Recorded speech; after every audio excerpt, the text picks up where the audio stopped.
रखना पड़ेगा। चलो चलो बैक टू टॉपिक। ये अगर हम लोग किसी इम्पॉसिबल एक्ट को करने का वादा कर लें तो क्या वो वैलिड प्रॉमिस होता है? जैसे कि हमारे केस में बॉयफ्रेंड गर्लफ्रेंड को बोलता है चांद तारा तोड़ के ला देंगे, तो क्या वो वैलिड था?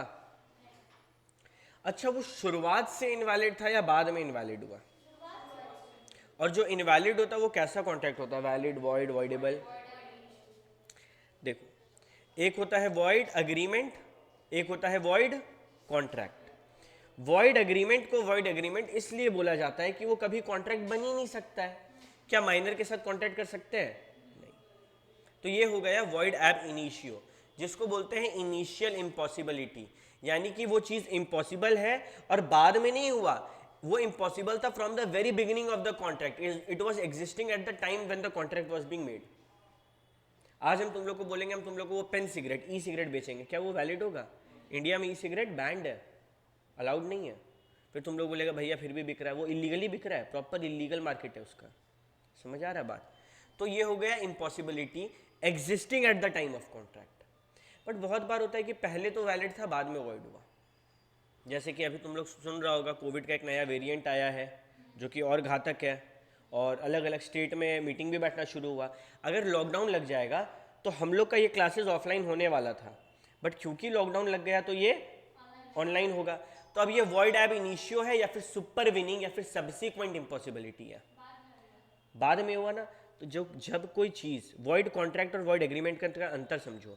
अगर एक एग्रीमेंट कॉन्ट्रैक्ट बन ही ना सके, ड्रग्स बेच दे, माइनर के साथ कॉन्ट्रैक्ट कर ले, चांद तारा तोड़ के लाए, वो सब वॉइड एग्रीमेंट है। लेकिन वॉइड कॉन्ट्रैक्ट का कीवर्ड क्या था याद है किसी को? Dash to be enforceable, ceases to be enforceable, यानी कि पहले तो ये वैलिड था अब ये इनवैलिड है। तो वॉइड कॉन्ट्रैक्ट जो जब भी बात करते हैं ना तो सुपर विनिंग इम्पॉसिबिलिटी होता है। कौन सा इम्पॉसिबिलिटी? सुपर विनिंग या फिर सब्सिक्वेंट, यानी कि after entering into the contract कुछ कांड हुआ जिसके कारण वो इम्पॉसिबल हुआ। बट इनिशियल इम्पॉसिबिलिटी में क्या होता है? तो स्टार्टिंग से इम्पॉसिबल है। अब इसमें भी गेम आया, देखो। A a Hindu was already married contracted to marry B a Hindu girl. According to law A being married could not marry B. अच्छा, अब हिंदू लॉ में दो शादी अलाउड नहीं है, ठीक है? तो अगर ए दो शादी कर लेता है तो ए को क्या करना पड़ेगा पता है? दूसरी वाइफ को कंपनसेशन देना पड़ेगा। हम लोग का हिंदी लॉ यही बोलता है। बट मुस्लिम लॉ में पॉलीगामी अलाउड है, 3 शादी तक अलाउड है। और अगर यूनिफॉर्म सिविल कोड लगा तो? यूनिफॉर्म सिविल कोड के बारे में जान रहे हैं तुम लोग? पूरा देश पे एक लॉ। अभी क्या है ना, हर धर्म अपना कुछ कुछ लॉ के बेसिस पे गेम कर रहा है। जैसे कि हिंदू में कुछ साल पहले तक एक लॉ था, सती का प्रथा था। उसमें क्या बुद्धि लगाया ये लोग कि अगर हस्बैंड का डेथ हुआ है तो वाइफ को साथ में जिंदा जलना होगा, फिर वो बैन किया गया। अगर यूनिफॉर्म सिविल कोड लग गया ना, ऐसा सारा छोटा छोटा लॉ को तोड़ दिया जाएगा। जैसे कि अभी सारा तीर्थ स्थल पे हिंदू लॉ में ये रूल बनाया गया है कि वेस्टर्न कपड़ा अलाउड नहीं है, आपको पहनकर आना है। आप ऐसा कपड़ा पहनकर आओ जो भारत संस्कृति के तहत हो, ठीक है? अगर यूनिफॉर्म सिविल कोड आएगा तो ये चीज़ वो लोग नहीं कर पाएगा। अभी बहुत सारा टेम्पल्स में ऐसा है कि लेडीज नहीं जा सकती है। साउथ में एक ऐसा टेम्पल है जिसमें जेंट्स नहीं जा सकते हैं। यूसीसी आएगा, हर कोई हर जगह जा सकता है। आज के टाइम पे भी ऐसा गांव है हम लोग का देश में जहां पर अपर कास्ट लोअर कास्ट वाला सिस्टम फॉलो किया जा रहा है। लोअर कास्ट वाला आदमी मंदिर पे पैर रख देगा ना, पूरा मंदिर धोना पड़ता है। यूसीसी आ जाएगा, ऐसा कुछ नहीं होगा। समझ में आ रहा है? तो अब ये सब जो है, ये सब जो इम्पॉसिबिलिटी है for the time being of a religion, ये सब अगर ऐसा हुआ कि ए बोल रहा है कि हम दूसरा शादी कर लेंगे बीइंग अ हिंदू, क्या वो कर सकता है? ये कौन सा इम्पॉसिबिलिटी, सब्सिक्वेंट या इनिशियल? इनिशियल। हिंदू लॉ में स्टार्टिंग से ही मना किया गया है। अब मानो एक मुस्लिम है, वो एक जन से शादी किया और दूसरा जन से वादा किया कि हम शादी कर लेंगे, ठीक है? वादा मस्त चल रहा है, अचानक से यूसीसी लग गया, क्या वो शादी कर पाएगा? नहीं। और ये कौन सा इम्पॉसिबिलिटी हो जाएगा? सुपर विनिंग या फिर सब्सिक्वेंट इम्पॉसिबिलिटी। समझ आ रहा है गेम? क्लियर हो रहा है बात? ठीक है। If known to the parties, अब बात को समझो। हम लोग का गलती क्या है ना, हम लोग देखते हैं कि इम्पॉसिबल है, धड़ाक से चिल्ला के बोल देते हैं वॉइड है। अरे नहीं, डिपेंड करता है। मानो दोनों पार्टी को पता था, ठीक है, जैसे कि बी बोला कि वो 5 लाख देगा अगर तुम मुंबई से एडेन, जो समुद्र है, क्या नाम है समुद्र का, इंडियन ओशियन, वो पार करके चल जाओ तैर के, पॉसिबल है? तो ये तो दोनों पार्टी को पता है, तो ये वॉइड होगा। अगर दोनों पार्टी को पता है कि इम्पॉसिबल है, तो तुम लॉ के साथ टाइम वेस्ट करने के लिए आ रहा है क्या कोर्ट? वॉइड करो इसको। अगर अननोन टू द पार्टीज, दोनों को नहीं पता था, हम तुमको बोले हम अपना हॉर्स बेचेंगे, तुम बोला खरीद लेंगे, in the mean time horse मर गया, ना तुमको पता था ना हमको, क्या हो जाएगा? वॉइड हो जाएगा। लेकिन अगर प्रॉमिसर को पता था कि हॉर्स मर गया है, फिर भी वो प्रॉमिसी से एडवांस लिया, कॉन्ट्रैक्ट क्या हो जाएगा? हाँ, वॉइडेबल हो जाएगा, मतलब वैलिड रहेगा। अग्रीड पार्टी से पूछा जाएगा क्या होना है। देखो, even if he does not know though he should have known it with reasonable diligence. यहां पर ये नहीं बोल रहा है कि प्रॉमिसर को पता नहीं है, यहां पे बोल रहा है कि प्रॉमिसर को पता होना चाहिए था, फिर भी नहीं पता है। आज हम एक कार बेच रहे हैं, मेरा कार का ब्रेक फेल है। अब अगर तुम कार खरीदने आएगा और तुम टेस्ट ड्राइव भी लेगा तो ब्रेक सही रहना चाहिए ना भाई, नहीं तो तुम टेस्ट ड्राइव में चल बसेगा। तो क्या ये मेरे को पता था ब्रेक फेल है? मानिए भैया आपको नहीं पता था, तो आपको ये पता होना चाहिए था रीजनेबल डिलीजेंस के साथ कि ब्रेक फेल है। मेरा जिम्मेदारी है ना गाड़ी दे रहे तो। Promisee is entitled to claim compensation for any loss suffered. अगर उस दौरान प्रोमिसी को चोट लगता है ना गाड़ी ड्राइव करते हुए क्योंकि ब्रेक फेल था, तो प्रोमिसर यानी कि आप जिम्मेदार होंगे। आपका कहने का मतलब है भैया कि इफ एवरीबडी नोज कि ये इम्पॉसिबल है तो वॉइड, इफ नोबडी नोज कि ये इम्पॉसिबल है तो void, but if the promisor knows और ही शुड हैव नोन कि कॉन्ट्रैक्ट नहीं हो पाएगा, उस केस में कॉन्ट्रैक्ट वैलिड होगा और कंपनसेशन मांगा जाएगा। अब मन में एक डाउट आएगा, भैया व्हाट इफ प्रोमिसी को पता था कि इम्पॉसिबल है फिर भी प्रोमिसी किया तो क्या किया जाए बताओ? हम तुम लोग को बोले हम 2 महीने में तुम लोग को पढ़ा देंगे सीए फाउंडेशन, इम्पॉसिबल है, ठीक है, और तुम लोग को पता है कि इम्पॉसिबल है, प्रोमिसर को नहीं पता है, वैलिड रहेगा। क्योंकि प्रोमिसर को विथ रीजनेबल डिलीजेंस पता होना चाहिए था ना भाई। जब प्रोमिसी को पता है तो प्रोमिसर को क्यों नहीं पता है? समझ आ रहा है बात? लेकिन फिर एक बात उठा कि यहां पर प्रोमिसर को भी पता है और प्रोमिसी को भी पता है, और जब दोनों को पता होता है क्या होता है? समझ में आया गेम? पहले जवाब आया ना वैलिड होना चाहिए क्योंकि प्रोमिसर को पता है। अरे प्रोमिसी को भी तो पता है, इसीलिए चौथा वाला बात नहीं लिखा। सिर्फ एक केस याद रखना है, बाकी कुछ मत याद रखो, बाकी हर जगह क्या होगा? वॉइड होगा। सिर्फ एक जगह वैलिड होगा और कंपनसेशन मिलेगा। कब?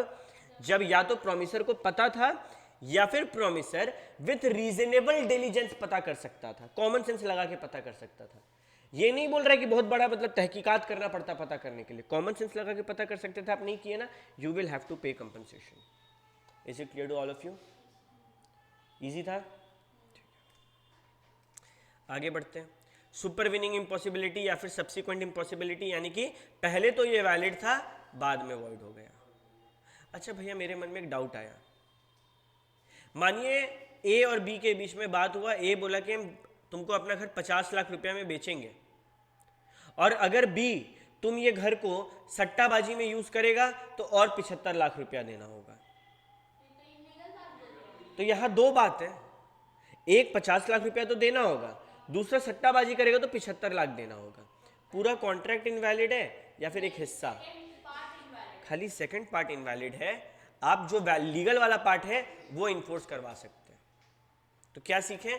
Reciprocal promise to do certain things that are legal and also some other things that are illegal. अगर ऐसा सिचुएशन होता है, फर्स्ट जो लीगल है वो कर सकते हैं और दूसरा जो इलीगल है वो वॉइड माना जाएगा। क्या ये बात क्लियर है? भैया ऐसा कुछ आप पढ़ाए हैं मेरे को लग रहा है। हाँ, अगर सेपरेट कॉन्ट्रैक्ट होता है और अगर कॉन्ट्रैक्ट है सेपरेट हो सकता है तो सेपरेट करो, लीगल वाला का काम करना, इलीगल का मत करना, और इनसेपरेबल है तो वॉइड घोषित कर दो। अच्छा मानो ए और बी बोला कि ए बोल रहा है बी को कि हम तेरे को 10 लाख रुपया देंगे अगर तुम ए को या तो चावल दे दो या फिर स्मगल्ड ओपीएम दे दो। ओपीएम क्या होता है पता है? ड्रग्स होता है, अफीम, ठीक है। तो या तो वहां का 2 लाइट जला देते, या तो मेरे को ओपीएम दो या तो राइस दो। तो यहाँ 2 ऑल्टरनेटिव है ना, 2 ऑप्शन है ना, क्या किया जाए? क्या वैलिड होना चाहिए? राइस वाला वैलिड रहेगा और दूसरा वाला वॉइड हो जाएगा, ठीक है। भैया आपका कहने का दो मतलब है इलीगल को लेके। पहला कि अगर रेसिप्रोकल में कुछ इलीगल है तो वही वाला केस लगाओ, सेपरेट हो सकता है कि नहीं, सेपरेट हो सकता है, लीगल वाला करो, इलीगल वाला वॉइड मानो। सेपरेट नहीं हो सकता है, पूरा का पूरा वॉइड मानो। और ऑल्टरनेटिव में दो ऑप्शन है, तो जो लीगल वाला ऑप्शन है वो वैलिड रहेगा, इलीगल वाला ऑप्शन वॉइड हो जाएगा। कुछ भी याद करने का नहीं है, बस चीज़ों का कॉन्सेप्ट क्लियर होना चाहिए बस, ठीक है। लॉ में बहुत डराया जाता है कि रटना है, नहीं, लॉ में रटना है नो डाउट, बट उतना नहीं रटना है, पूरा हम लोग नहीं रट सकते, हम लोग इंसान हैं और ये बात इंस्टीट्यूट को भी पता है, ठीक है। तो हम लोग जहाँ जरूरी कीवर्ड होगा वहाँ रटेंगे, यहाँ कीवर्ड है ही नहीं कुछ, वैलिड वॉइड हो तो हम लोग जान ही रहे, ठीक है। अब आया एक और इंटरेस्टिंग जगह, बात कुछ ऐसा है कि मानो हम तुम लोग से उधार लिए, ये है हम और ये है तुम लोग, ठीक है। जो उधार लेता है वो कौन बनता है? डेटर। और जो उधार देता है, तो तुम लोग हमको जनवरी में 1 तारीख को 100 रुपया दिया, 3 तारीख को 200 दिया, 4 तारीख को 700 दिया, टोटल कितना दिया? 1000, ठीक है। हम तुमको कुछ दिन बाद पैसा पे किए, कितना मालूम है? 500 रुपया। अब ये तीनों में से किससे काटना है 500 रुपया, कैसे पता करें? तो लॉ बोला कि जब ऐसा सिचुएशन होता है तो इसको अंग्रेजी में बोलते हैं अप्रोप्रिएशन ऑफ पेमेंट। अप्रोप्रिएशन का मतलब क्या होता है पता है? बांटना। तो कैसे बांटे? अप्रोप्रिएशन में क्या करते थे? प्रॉफिट को बांटते थे। तो कैसे बांटे?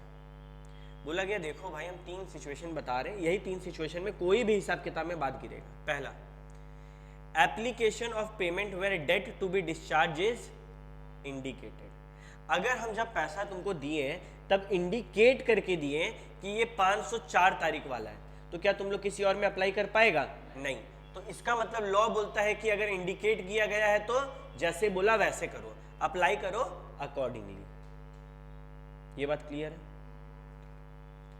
दूसरा, application of payment where debt to be discharge is not indicated. हम तुमको पैसा दिए और नहीं बताए, तो अब क्या करें? बताओ क्या करेगा तुम लोग?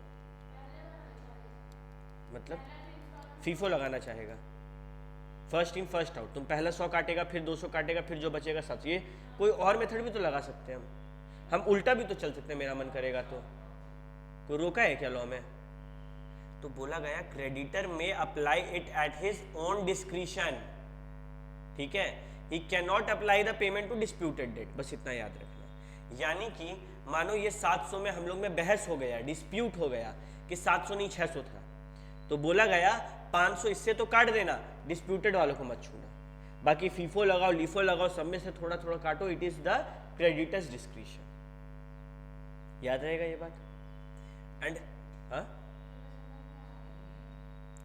मानो 700 रुपया हम तुमको बोले कि 4 तारीख को दिए थे, और तुम बोला नहीं नहीं भैया 700 नहीं दिए थे आप हम लोग को दिए थे 500, तो कितना दिए थे पक्का हो रहा है?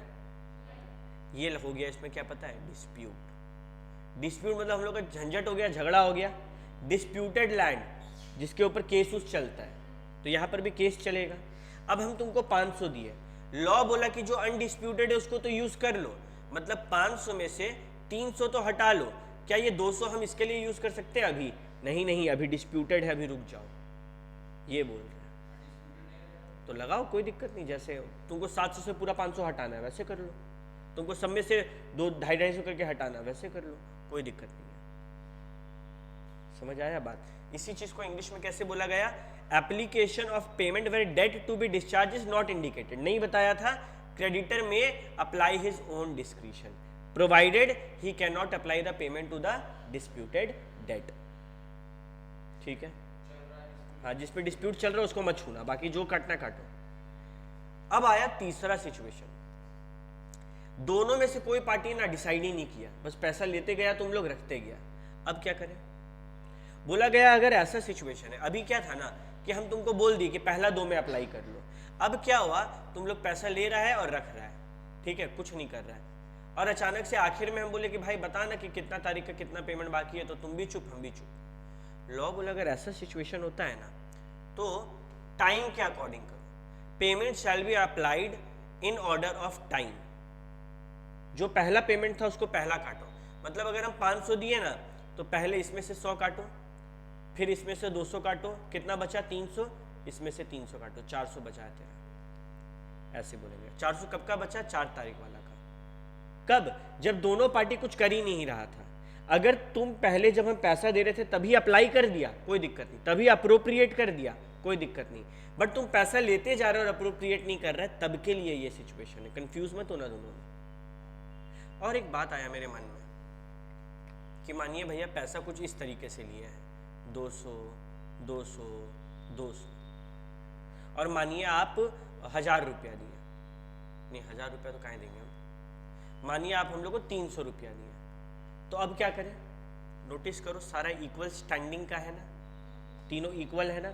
बोले जब ऐसा होता है ना तब प्रपोर्शनेटली लगा लेना चाहिए। कैसे, प्रपोर्शनेटली, कैसे भैया, प्रपोर्शनेटली मतलब इक्वली, यानी कि 100 हटाओ 100 हटाओ 100 हटाओ, तो यहाँ का 100 बचेगा, यहाँ का 100 बचेगा और यहाँ का 100 बचेगा। कब, जब इक्वल स्टैंडिंग का है। 3 सिचुएशन आया तुम लोग के नजर के सामने। पहला सिचुएशन कि डेटर बता रहा है कि कब का पेमेंट है तो अप्लाई अकॉर्डिंगली। दूसरा सिचुएशन, डेटर कुछ नहीं बोला, क्रेडिटर में apply at his own discretion, at his own discretion, but cannot apply for what debt, disputed debt. और तीसरा, अगर कुछ भी नहीं बोला तो in order of time, in order of time. और चौथा, अगर इक्वल स्टैंडिंग का है सारा तो प्रपोर्शनेटली। क्या टफ है क्या, यही था बस, ठीक है, ओके। अब आया contract which need not to be perform with the consent of both the parties. कभी कभी ना दोनों पार्टीज मिलकर डिसाइड करता है कि कॉन्ट्रैक्ट को परफॉर्म नहीं करेंगे तो चलेगा। अब तुम लोग के सामने 4 टर्म आने वाला है, जो तुम लोग के लिए 3 टर्म आने वाला है, जो तुम लोग के लिए कुछ नया है, ध्यान से सुनना। पहला है novation, novation, N for novation, N for new, नया। जब हम पुराना कॉन्ट्रैक्ट को कैंसिल करके नया कॉन्ट्रैक्ट करते हैं, क्या मेरे को पुराना कॉन्ट्रैक्ट वैलिड रहेगा? आज हम तुम लोग को सीए फाउंडेशन पढ़ा रहे हैं, अचानक से हम छोड़ के बोले चलो बीकॉम पढ़ाते, क्या फाउंडेशन पढ़ाना वैलिड रहेगा? नहीं। तो यहाँ पर a new contract is being substituted for an old one ना, तो पुराना कॉन्ट्रैक्ट क्या माना जाएगा? Void, cancelled. मेरे मन में डाउट आ रहा है, क्या इसके लिए हम लोग दोनों का राजी होना जरूरी है? हाँ, इसके लिए म्यूचुअल एग्रीमेंट भी होना जरूरी है। नोवेशन क्लियर हुआ? क्या हुआ नोवेशन में? Substituting a new contract for the old one, बस। रेसिशन मतलब ओल्ड वाला हटाएं, नया कुछ नहीं लाएं, कि अब हम फाउंडेशन नहीं पढ़ाएंगे और कुछ नहीं बोले, तो ये तो कॉन्ट्रैक्ट कैंसिल हो गया ना भैया एक तरफ से। हाँ, अगर तुम राजी हम राजी तो क्या दिक्कत है? तो यहां पर क्या हुआ?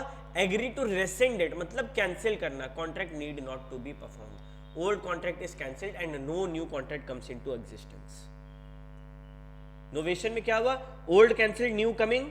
यहां क्या हुआ? Old cancelled no new coming. समझ रहा है बात को? और ऑल्टरेशन, ये समझो, ये थोड़ा समझना होगा। नोवेशन और ऑल्टरेशन में एक पतला सा लाइन का गैप है। नोवेशन, ऑल्टरेशन में भी ओरिजिनल कॉन्ट्रैक्ट को रेसेंड करके एक ऐसा बेसिकली यहाँ पे ना ओरिजिनल कॉन्ट्रैक्ट रेसेंड नहीं हो रहा है, यहाँ पे ओरिजिनल कॉन्ट्रैक्ट में ही छोटा मोटा चेंजेस हो रहा है। जैसे कि हम तुम लोग को बोले कि हम तुम लोग को फाउंडेशन पढ़ाएंगे, पहले सुबह अकाउंट्स पढ़ाएंगे, शाम में लॉ पढ़ाएंगे। हम बदल दिए, सुबह लॉ पढ़ाएंगे, शाम में अकाउंट्स पढ़ाएंगे। कॉन्ट्रैक्ट में बदलाव आया ना, बट क्या पुराना हटके नया आया? नहीं। तो ये हो गया ऑल्टरेशन।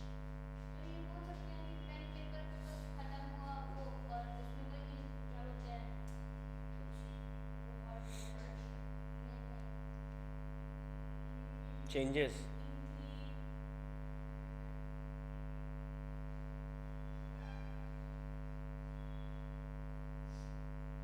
कल सुबह पनवेल निकलना है, चलो कोई बात नहीं, जब याद आएगा तो बताना। ऑल्टरेशन ऑफ कॉन्ट्रैक्ट का मतलब समझ रहा है? ऑल्टरेशन का सिंपल सा गेम है। क्या गेम है भैया?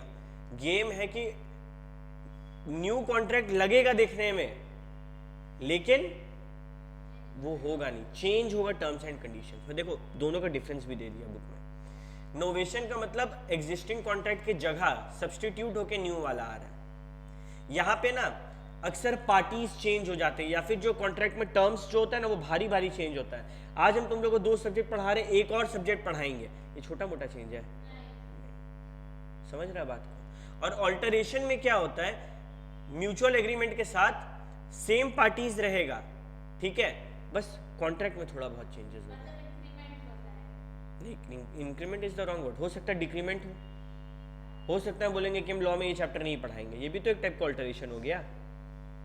लेकिन क्या कुछ नया आया, कोई नया पार्टी या नया चीज आया? नहीं। वहां पर हम बोले हम इको भी पढ़ाएंगे, तब ये तो नया चीज आ गया ना, ये तुम्हारा क्या हो जाएगा? और नोवेशन। ऑल्टरेशन में जो चेंजेस है वो थोड़ा छोटा होता है, नोवेशन में न्यू कॉन्ट्रैक्ट आएगा, ऑल्टरेशन में जरूरी नहीं है न्यू कॉन्ट्रैक्ट आना पड़े, सेम में चेंजेस होगा। कीवर्ड यही है, नोवेशन में न्यू कॉन्ट्रैक्ट आता है, ऑल्टरेशन में चेंजेस। टर्म्स एंड कंडीशन में क्या होता है? चेंजेस होता है। क्लियर है? तो हम लोग सीखे कि अगर म्यूचुअल एग्रीमेंट के साथ यानी कि आपसी सहमति के साथ हम लोग कॉन्ट्रैक्ट में बदलाव करना चाहें तो 3 प्रकार का बदलाव सीखें। पहला नोवेशन, पुराना हटाओ सब्स्टिट्यूट करके नया लाओ। दूसरा ऑल्टरेशन, एग्जिस्टिंग में थोड़ा बहुत चेंजेस करो, पार्टीज वही रहेंगे।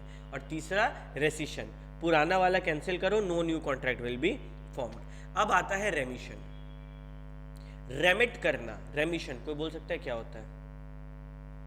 रेमिशन या रेमिट करना, कभी सुना है ये वर्ड? माफ करना, ठीक है।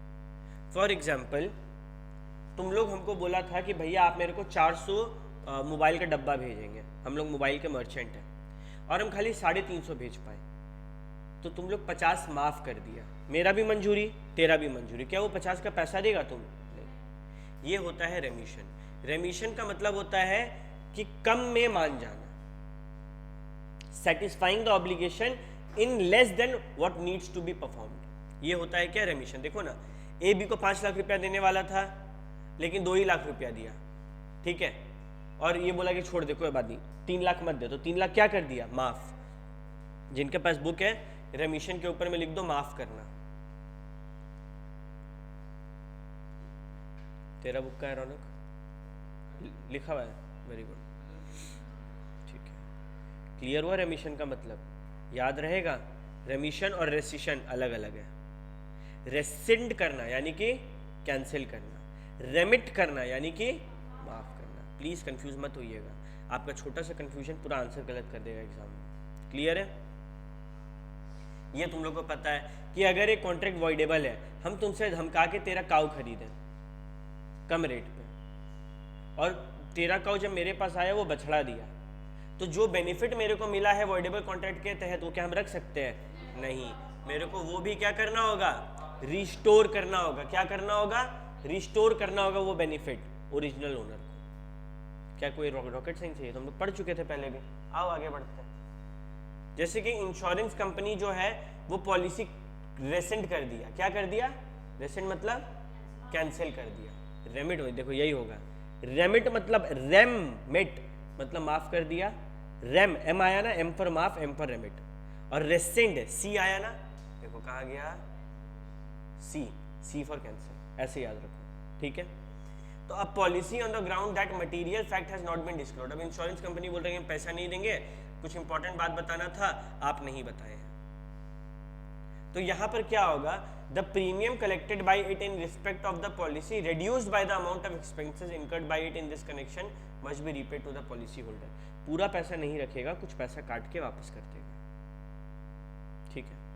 Obligation of person who has received advantage under void agreement, same बात है कि कॉन्ट्रैक्ट वॉइड हो गया था और हम तुमसे गाय खरीदे, गाय बछड़ा दिया, क्या बछड़ा वापस करना होगा? हाँ, रिस्टोर करना होगा। मानिए भाई हम रिस्टोर नहीं कर पा रहे, मेरा बछड़ा से मोह बंध गया है, तो कंपनसेशन दो, बछड़ा का दाम दे दो। समझ में आ रहा है बात? देखो मानो एक बंदा है, वो एक गोडाउन हायर किया, 12 महीना के लिए, और पूरा 12 महीना का रेंट हाथों हाथ एडवांस दे दिया। 7 महीना बाद गोडाउन में आग लग गया, ना तेरा गलती ना मेरा, हम तुम लोग से गोडाउन लिए, गोडाउन तेरा था। तो मेरे मन में एक सवाल आया कि हम तो तेरे को 12 महीना का रेंट दिया है, 7वां महीना में आग लग गया, जो बचा हुआ 5 महीना उसका तो रेंट मेरा बर्बाद हो जाएगा।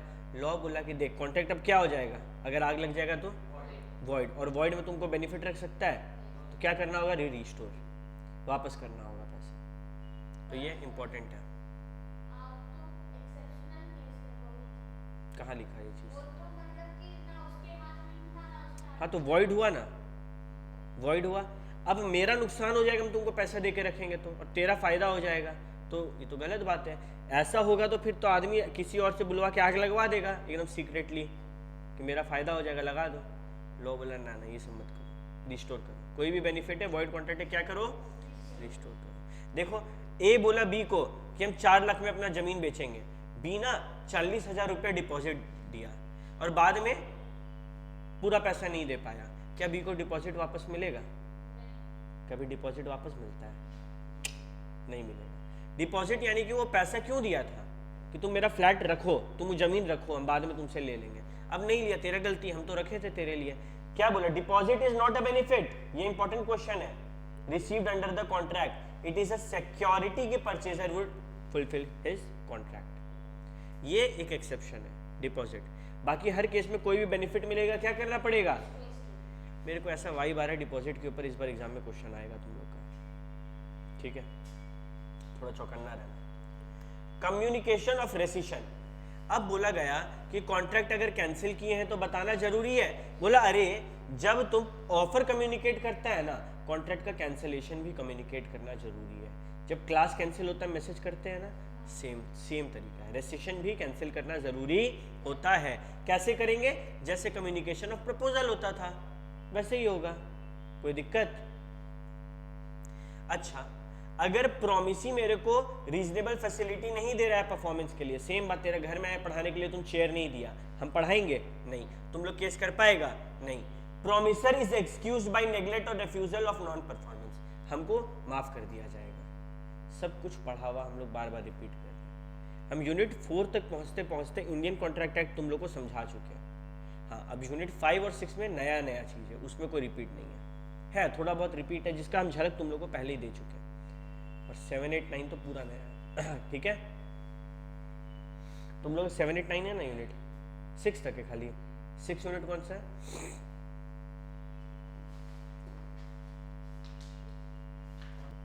नया बुक में बढ़ा दिया सिलेबस। हाँ तो वही हो गया ना, वही तो बोल रहे थे तुमको, ठीक है। हाँ सबसे लंबा यही है, तो आएगा भी 25 मार्क्स के लगभग का, ठीक है। हाँ 20 मार्क्स का तो अभी आता है 6 यूनिट में, तो कम से कम 25 का तो देगा। अभी 14 से 20 मार्क्स का आता है, तो तुम 20 से 25 मार्क्स इससे मान सकते हो, और इजी रहेगा, हार्ड नहीं रहेगा, ठीक है। भैया मेरे मन में डाउट आ रहा है कि हम कॉन्ट्रैक्ट को ना कंप्लीट करना चाहते, डिस्चार्ज होना चाहते हैं अपना जिम्मेदारी से मुक्त, कैसे हो सकते हैं? अगर हमको मुक्त होना है तुम लोग को पढ़ाने से, तुम कैसे मुक्त होंगे? तुम लोग को पढ़ा के। वो काम, जिस काम को करने का हम वादा किए हैं, वो काम जब परफॉर्म कर लेंगे तो हम डिस्चार्ज माने जाएंगे। परफॉर्म कब करना है? With in the time and in the manner prescribe, जैसा तुम लोग टाइम वादा किए हैं और जैसा तरीका से वादा हुआ वैसे करना। अब यहाँ सेम चीज रिपीट होगा, एक्चुअल परफॉर्मेंस, अटेम्प्टेड परफॉर्मेंस। क्या अटेम्प्टेड परफॉर्मेंस को एज परफॉर्म कॉन्ट्रैक्ट माना जाएगा? हाँ, प्रोवाइडेड 4 कंडीशन फुलफिल हो। अनकंडीशनल, क्या याद है क्या क्या था? Proper time place, examine to, opportunity to examine, और लास्ट में होल ऑब्लिगेशन करना जरूरी है, ठीक है। ओके, देखो discharge by mutual agreement. Mutual agreement से डिस्चार्ज कैसे होता है? अभी हम लोग पढ़े हैं ना, NARR, N for novation, A for alteration, R for रेमिशन, R for rescission. ये चारों केस में दोनों का मंजूरी था और कॉन्ट्रैक्ट कम ज्यादा हो रहा था ना, तो म्यूचुअल एग्रीमेंट से भी डिस्चार्ज कर सकते हैं। फिर इम्पॉसिबिलिटी ऑफ परफॉर्मेंस, अरे कोई कांड हो गया, अब ये क्वेश्चन आता है एग्जाम में कि हमको सुपरवीनिंग इम्पॉसिबिलिटीज कब कब होता है बताओ। 4 ऐसा केस यहाँ पे बुक में दिया हुआ जिसमें सुपरवीनिंग इम्पॉसिबिलिटी हो जाता है। पहला, सब्सिक्वेंट इम्पॉसिबिलिटी, दो इम्पॉसिबिलिटी होता है, इनिशियल सुपरविनिंग। इनिशियल यानी कि स्टार्टिंग से वॉइड है, सुपरविनिंग यानी कि पहले तो वॉइड था, वैलिड था, लेकिन अब ये वॉइड है। अगर अनफोर्सिंग चेंज इन लॉ आ जाए, याद है ई हुक्का वाला सीन, अचानक से लॉ आया तो वो वॉइड हो जाएगा। हमको क्या फिर डिलीवरी देना पड़ेगा तुमको? Destruction of subject matter essential to that performance. घोड़ा वाला एग्जांपल, हम तुमको घोड़ा बेच रहे, घोड़ा मर गया, क्या देना पड़ेगा फिर? नॉन एग्जिस्टेंस और non occurrence of a particular state of thing which was naturally contemplated for performing the contract as a result of some personal incapacity like dangerous malady. जैसे कि मानो मेरे एक किसान से बात हुआ, किसान बोला कि साल के अंत में हम आपको फसल दे देंगे और बारिश नहीं हुआ, क्या हम उस पर केस कर पाएंगे? नहीं भैया, क्योंकि ये नेचुरल फिनोमेना था और उसमें उसका गलती नहीं है। तो ये भी वैसा ही एक एग्जाम्पल हो गया। और लास्ट में डिक्लेरेशन ऑफ वॉर, जब वॉर भी डिक्लेयर होता है सारा कॉन्ट्रैक्ट इम्पॉसिबल माना जाता है, कुछ नहीं परफॉर्म करना, देश जंग छिड़ा हुआ है देश में, तो रुकना पड़ता है, कोई दिक्कत नहीं है। तो ये 4 एग्जाम्पल याद करने वाला है, बस। क्लियर है? कोई दिक्कत है किसी को? पक्का आकांक्षा दिक्कत है? Discharge by lapse of time, ये भी तुम लोग सुन चुका ऑलरेडी। बिग बिलियन डे है, 10 दिन के लिए चल रहा है, 10 दिन के बाद खत्म हो गया, क्या कोई कॉन्ट्रैक्ट बचेगा? डिस्चार्ज, तुम लेना है तो लो, नहीं लेना तो भाड़ में जाओ। मेरा कॉन्ट्रैक्ट क्या हुआ? डिस्चार्ज हो गया। ठीक है। ऑपरेशन ऑफ लॉ, अचानक से, जैसे फॉर एग्जांपल लॉ क्या बोलता है, अनसाउंड माइंड का बंदा हो गया है, इंसॉल्वेंट हो गया, ये लोगों के साथ कॉन्ट्रैक्ट मत करना, नहीं करेंगे। प्रोमिसर का डेथ हो गया, पर्सनल कैपेसिटी इन्वॉल्व था, कॉन्ट्रैक्ट पूरा हो पाएगा? नहीं, डिस्चार्ज हो गया, हम अपनी जिम्मेदारी से पैसा नहीं देंगे। ब्रीच ऑफ कॉन्ट्रैक्ट, ब्रीच ये है तुम लोग का यूनिट नंबर 5। ब्रीच का मतलब होता है कॉन्ट्रैक्ट को तोड़ना। क्या होता है? तोड़ना। अगर कॉन्ट्रैक्ट में एक पार्टी कॉन्ट्रैक्ट तोड़ दिया तो क्या दूसरा वाला निभाएगा? दूसरा वाला अपनी जिम्मेदारी से क्या हो जाता है? डिस्चार्ज, मुक्त हो जाता है। ठीक है। एंड लास्ट में, नहीं अभी है, रेमिट करेंगे, माफ कर दिए कि 2 लाख रुपया मत दो हमको, तुमको देना था, क्या बाद में फिर केस कर पाएंगे? क्यों नहीं दिया? नहीं, आप माफ कर दिया, आप रेमिट कर दिया, आप मुक्त हो गए। ओके, ये रिपीट है। ठीक है। मर्जर ऑफ राइट, ये तुम लोग का लास्ट है और कुछ नया है, ध्यान से सुनो। हम एक मकान मालिक के घर में टेनेंट थे, भाड़ेदार, और वो मकान मालिक को हर महीना भाड़ा देते थे। अब हम सीए बन गए तो उस मकान मालिक का घर को खरीद लिया, क्या हम खुद को भाड़ा देंगे? हम भाड़ा देने से क्या हो गए? डिस्चार्ज हो गया मेरा लाइबिलिटी। कैसे भैया? जब आप टेनेंट थे तो आपके पास जो राइट था, जो हक था, वो एक भाड़ेदार का था। आपके ऊपर पावरफुल कौन था आपसे ज्यादा? मकान मालिक, लैंडलॉर्ड। तो आपका राइट इन्फीरियर था और लैंडलॉर्ड का राइट सुपीरियर था। लेकिन अब जब आप मकान मालिक बन गए तो टेनेंट भी आप हैं, मकान मालिक भी आप हैं, आपका राइट मर्ज हो गया ना, इन्फीरियर सुपीरियर एक दूसरे में, तो अब आप डिस्चार्ज हो गए अपने लाइबिलिटी से। यही बात यहाँ पे बोलता है, मर्जर ऑफ राइट। समझ आ रहा है बात? कोई टफ था यहाँ आज जो पढ़े? क्या क्या याद करना है सुनो। एक ये सारा पॉइंट को ध्यान रखना होगा। दूसरा जो NARR पढ़े हैं, novation, alteration, decision, remission, appropriation of payment, और वो टाइम वाला सिस्टम, टाइम प्लेस वाला खेल। बस ये 4 चीज़ यहाँ पे याद करना है एग्जाम से पहले। बाकी सबको रीड करना, दिमाग में एग्जाम्पल बोलना, या फिर जो किताब में लिखा एग्जाम्पल को देखना, कॉन्सेप्ट को समझना और धड़ाधड़ आगे बढ़ना। यूनिट 4 एक ऐसा यूनिट हम बार बार बोल रहे हैं जो तुम लोग को फोकट में फेल करा सकता है, फ्री में फेल होगा तुम लोग। हाँ, कुछ पढ़ने का नहीं है, अराउंड 18-19 पेज का है, जबरदस्ती इतना सारा पेज का है, तुम लोग फंसा रह जाएगा, उलझाने के लिए दिया ये पेज, और कुछ नहीं है। तो खाली मेन चीज जो हम बोल रहे हैं वो याद करना, बाकी कुछ भी याद नहीं करना। ठीक है, मिलते हैं नेक्स्ट क्लास, तब तक के लिए सबको टाटा बाय बाय।